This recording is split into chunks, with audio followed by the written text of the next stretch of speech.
Jacob entendit les propos des fils de Laban qui disaient « Jacob s'est emparé de tout ce qui appartenait à notre père, et c'est avec le bien de notre père qu'il s'est constitué toute cette opulence. » Jacob observa le visage de Laban, et voici, il n'était plus envers lui comme auparavant. Alors Yahweh dit à Jacob « Retourne au pays de tes pères et dans ton lieu de naissance, et je serai avec toi. » Jacob fit appeler Rachel et Léa au champ, vers son troupeau. Il leur déclara « Je vois au visage de votre père qu'il n'est plus envers moi comme autrefois. Cependant, le Dieu de mon père a été avec moi. Vous savez vous-même que j'ai servi votre père de tout mon pouvoir. Quant à votre père, il m'a trompé et a changé 10 fois mon salaire. Mais Dieu ne lui a pas permis de me nuire. Quand il disait « Les tachetés seront ton salaire », toutes les brebis faisaient des petits tachetés. Et quand il disait « Les rayés seront ton salaire », toutes les brebis faisaient des petits rayés. Dieu a ainsi enlevé le troupeau de votre père et me l'a donné. Au temps où les brebis entraient en chaleur, je levai les yeux et je vis en songe que les boucs qui couvraient dans les brebis étaient rayés, tachetés et marquetés. Et l'ange de Dieu me dit en songe « Jacob », je répondis « Me voici ». Il dit « Lève les yeux et regarde. Tous les boucs qui couvrent les brebis sont rayés, tachetés et marquetés. Car j'ai vu tout ce que te fait Laban. Je suis le Dieu de Béthel où tu as oint un monument, où tu m'as fait un vœu. Maintenant, lève-toi, sors de ce pays et retourne au pays de ta naissance. » Rachel et Léa répondirent et lui dirent « Avons-nous encore une part et un héritage dans la maison de notre père? Ne sommes-nous pas considérés par lui comme des étrangères, puisqu'il nous a vendus et qu'il a mangé notre argent? Toute la richesse que Dieu a ôtée à notre père appartient à nous et à nos enfants. Fais maintenant tout ce que Dieu t'a ordonné. » Jacob se leva et fit monter ses enfants et ses femmes sur les chameaux.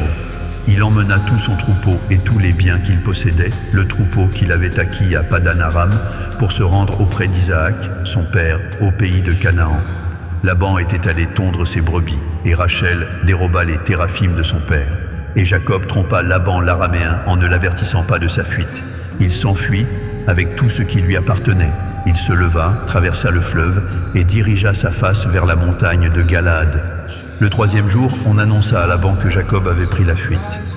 Il prit avec lui ses frères, le poursuivit l'espace de 7 jours de marche et l'atteignit à la montagne de Galaad. Mais Dieu apparut à Laban l'araméen dans un songe de la nuit et lui dit « Garde-toi de parler à Jacob, ni en bien ni en mal. » Laban atteignit donc Jacob. Jacob avait dressé sa tente sur la montagne. Laban dressa aussi la sienne avec ses frères sur la montagne de Galaad. Alors Laban dit à Jacob « Qu'as-tu fait? Pourquoi m'as-tu trompé et emmènes-tu mes filles comme des captives par l'épée? Pourquoi as-tu fui en cachette? M'as-tu trompé et ne m'as-tu point averti? Je t'aurais laissé partir au milieu de l'allégresse et des chants, au son du tambourin et de la harpe. Tu ne m'as pas permis d'embrasser mes fils et mes filles, en cela tu as agi follement. Ma main est assez forte pour vous faire du mal, mais le Dieu de votre père m'a parlé hier disant « Garde-toi de parler à Jacob ni en bien ni en mal. » Maintenant que tu es parti, parce que tu languissais après la maison de ton père, pourquoi as-tu dérobé mes dieux? Jacob répondit et dit à Laban « J'avais de la crainte, car je me disais que tu m'enlèverais peut-être tes filles, mais que périsse celui auprès duquel tu trouveras tes dieux. En présence de nos frères, examine ce qui t'appartient chez moi et prends-le. » Jacob ignorait que Rachel les eût dérobés. Laban entra dans la tente de Jacob, dans la tente de Léa, dans la tente des 2 servantes, et il ne trouva rien. Il sortit de la tente de Léa et entra dans la tente de Rachel. Rachel avait pris les téraphimes, les avait mis sous le bas du chameau et s'était assise dessus. Laban fouilla toute la tente et ne trouva rien. Elle dit à son père « Que mon Seigneur ne se fâche point, si je ne puis me lever devant toi, car j'ai ce qui est habituel aux femmes. » Il chercha et ne trouva point les téraphimes. Jacob s'irrita et querella Laban. Il reprit la parole et lui dit « Quel était mon crime, quel était mon péché, que tu me poursuives avec tant d'ardeur? Quand tu as fouillé tous mes effets, qu'as-tu trouvé des effets de ta maison? Produis-le ici devant mes frères et tes frères, et qu'ils prononcent entre nous 2. Voilà 20 ans que j'ai passé chez toi. Tes brebis et tes chèvres n'ont point avorté, et je n'ai point mangé les béliers de ton troupeau. Je ne t'ai point rapporté de bêtes déchirées, j'en ai payé le dommage. Tu me redemandais ce qu'on me volait de jour et ce qu'on me volait de nuit. La chaleur me dévorait pendant le jour, et le froid pendant la nuit, et le sommeil fuyait de mes yeux. Voilà 20 ans que j'ai passé dans ta maison. Je t'ai servi 14 ans pour tes 2 filles, et 6 ans pour ton troupeau, et tu as changé 10 fois mon salaire. Si je n'eusse pas eu pour moi le Dieu de mon père, le Dieu d'Abraham, celui que craint Isaac, tu m'aurais maintenant renvoyé à vide. Dieu a vu ma souffrance et le travail de mes mains, et hier, il a prononcé son jugement.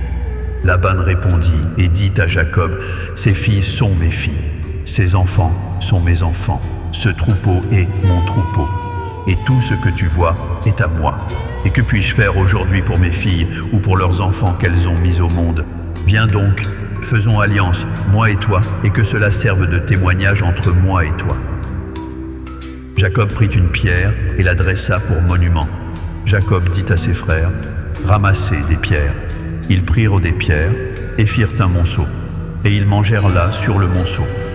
Laban l'appela Jegar-Sahadouta et Jacob l'appela Galaad. Laban dit, « Ce monceau est aujourd'hui un témoin entre moi et toi. » C'est pourquoi on lui a donné le nom de Galaad, et aussi celui de Mitzpa, parce que Laban dit, « Que Yahweh veille sur toi et sur moi, quand nous nous serons l'un et l'autre perdus de vue.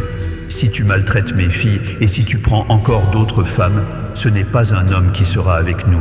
Prends-y garde, c'est Dieu qui sera témoin entre moi et toi. » Laban dit à Jacob, « Voici ce monceau, et voici le monument que j'ai élevé entre moi et toi. Que ce monceau soit témoin et que ce monument soit témoin, que je n'irai point vers toi au-delà de ce monceau, et que tu ne viendras point vers moi au-delà de ce monceau et de ce monument pour agir méchamment. Que le Dieu d'Abraham et le Dieu de Nachor, que le Dieu de leur père soit juge entre nous. » Jacob jura par celui que craignait Isaac. Jacob offrit un sacrifice sur la montagne et il invita ses frères à manger du pain. Ils mangèrent du pain et passèrent la nuit sur la montagne. Laban se leva de bon matin, baisa ses fils et ses filles et les bénit. Ensuite il partit et retourna dans sa demeure.